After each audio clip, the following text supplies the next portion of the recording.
The Russo-Japanese War.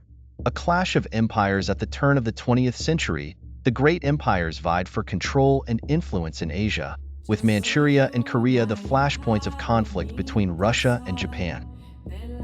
In 1904, negotiations between the two countries failed, and Japan declared war on Russia, as the Japanese Empire, led by Emperor Meiji, was determined to expand and assert its influence. In February 1904, Japan launched a surprise attack on the Russian fleet at Port Arthur. The attack was bold and effective, inflicting heavy damage on the Russian fleet.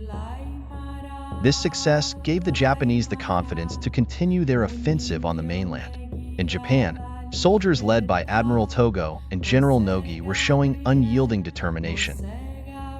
They began the siege of Port Arthur and achieved decisive victories such as the Battle of Liaoyang, where they forced the Russian forces to retreat. On the Russian side, the leadership was confused and unprepared for war. Despite the buildup of forces, Russia suffered from logistical problems and lost important positions one by one. Tsar Nicholas II watched with concern as his forces collapsed before the Japanese. The turning point came at the Battle of Tsushima in May 1905. The Russian fleet sailed halfway around the world, only to be utterly defeated by the Japanese Navy. Japan destroyed most of the Russian fleet and asserted complete control of the seas, ending Russia's hopes of victory. By September 1905, the war ended with the signing of the Treaty of Portsmouth, in which Russia ceded its interests in Korea and Manchuria to Japan. This war was the first time an Asian power had defeated a major European power, shocking the world and proving that Japan had become a new superpower. The Russo-Japanese War left deep scars.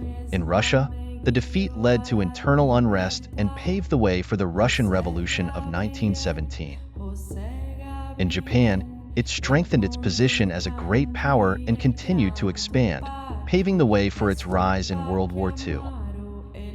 This war showed the world that strength lies not only in numbers or equipment, but in good preparation, strategy, and unbreakable resolve.